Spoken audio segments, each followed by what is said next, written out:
आज के इस नए एक्सप्लेनर में हम एक ऐसे टॉपिक पर बात करने वाले हैं जो सच में किसी की भी पूरी जिंदगी बदल सकता है। हम बात कर रहे हैं असली आत्मविश्वास यानी रियल कॉन्फिडेंस की।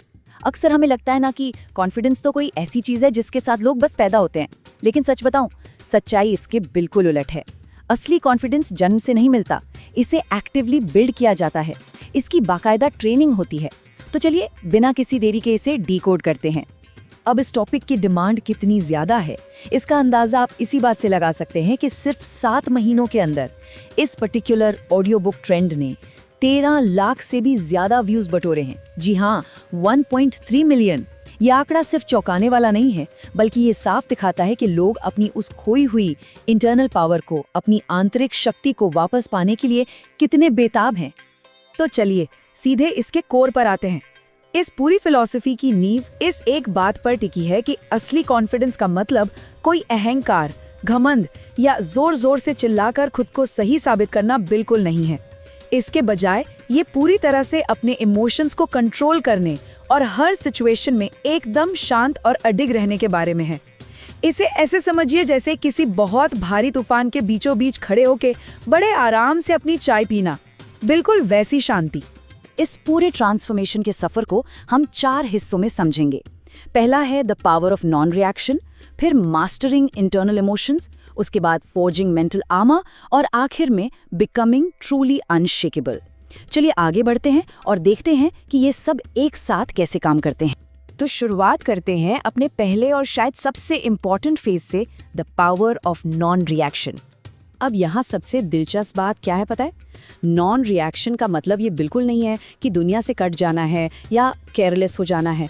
ये कोई कमजोरी नहीं है, बल्कि ये अपनी भावनाओं पर बहुत ही डेलिब्रेट यानी जानबूझकर किया गया एक कंट्रोल है। यहाँ खामोशी या मौन को एक हथियार की तरह इस्तेमाल किया जाता है ताकि अपनी इनर स्ट्रेंथ बनी रहे। मतलब हर छोटी बड़ी बात पर तुरंत रिएक्ट करने वाली जो हमारी पुरानी आदत होती है ना, ये उसे जड़ से बदल देता है। लेकिन आज की दुनिया में दिक्कत क्या है? ज्यादातर लोग थोड़े से भी प्रेशर के आगे बहुत जल्दी बिखर जाते हैं। वो अपनी खुद की पर्सनल पावर को खो देते हैं क्योंकि वो लगातार बाहर के शोर और नेगेटिविटी पर रिएक्ट करते रहते हैं। एक तरह से देखा जाए तो वो अनजाने में दूसरों को ये रिमोट कंट्रोल दे देते हैं कि उन्हें कैसा महसूस करना चाहिए, जो कि सच में बहुत खतरनाक है।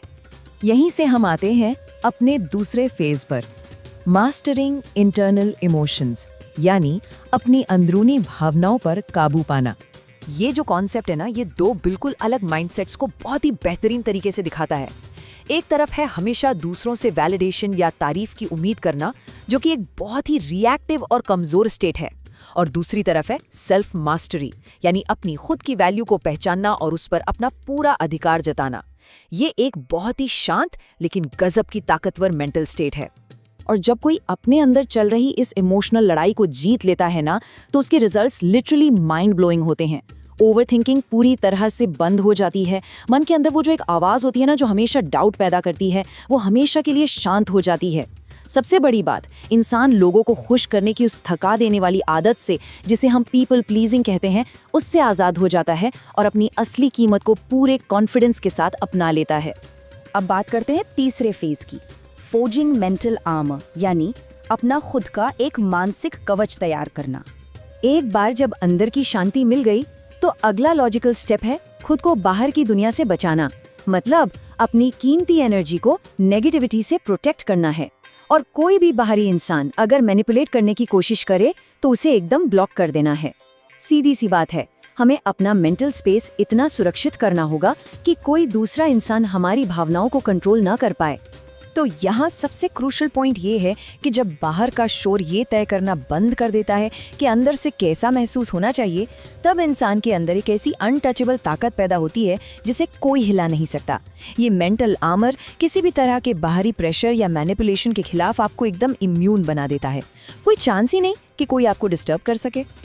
और अब हम पहुंच गए हैं अपने फाइनल और सबसे पावरफुल फेज में, बिकमिंग ट्रूली अनशेकेबल, पूरी तरह से अडिग कैसे बने।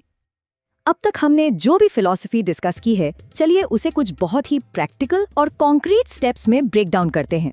पहला स्टेप, आज से और अभी से नेगेटिविटी और प्रेशर पर रिएक्ट करना एकदम बंद। दूसरा स्टेप, किसी भी मुश्किल या तनाव वाले माहौल में अपनी खामोशी यानी साइलेंस का इस्तेमाल करके अपनी ताकत दिखाना।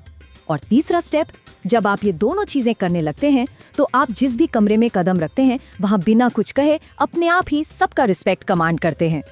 अगर हम इन दोनों अप्रोचेस को आमने सामने रखें तो फर्क बिल्कुल साफ दिखता है। एक तरफ है रिएक्टिव माइंडसेट, जो प्रेशर पड़ते ही बिखर जाता है, हमेशा दूसरों के अप्रूवल के पीछे भागता है और अपनी फीलिंग्स का कंट्रोल दूसरों के हाथ में दे देता है। और इसके बिल्कुल ऑपोजिट है एक अनशेकेबल माइंडसेट, जो भारी से भारी प्रेशर में भी शांत रहता है, अपनी वैल्यू जानता है और बिना किसी डर के एक निडर लीडर की तरह सबको लीड करता है। दोनों में जमीन आसमान का फर्क है। अगर इस पूरे एक्सप्लेनर को एक लाइन में समराइज किया जाए तो वो ये है कि सच्चा और अडिग कॉन्फिडेंस सचमुच खतरनाक होता है। खतरनाक उनके लिए जो आपको मैनिपुलेट करना चाहते हैं, क्योंकि सच मानिए जब कोई इंसान इस लेवल का सेल्फ एश्योरेंस हासिल कर लेता है ना, तो दुनिया की कोई भी ताकत उसे उसकी जगह से हिला नहीं सकती। वो इंसान लिटरली अनस्टॉपेबल बन जाता है। तो चलिए आज के इस एक्सप्लेनर को एक बहुत ही डीप और पावरफुल सवाल के साथ खत्म करते हैं। जरा सोचिए, जब पूरी दुनिया एक बहुत ही अग्रेसिव या बेचैन रिएक्शन की उम्मीद कर रही हो, तब क्या होता है जब आप उन्हें सिर्फ और सिर्फ एक गहरी शांति देते हैं। ये वो इनक्रेडिबल पावर है जिसका अभ्यास हमें आज से ही शुरू करना है। इस सवाल को अपने साथ रखिए, इस पर विचार कीजिए। आज के लिए बस इतना ही, मिलते हैं अगली बार।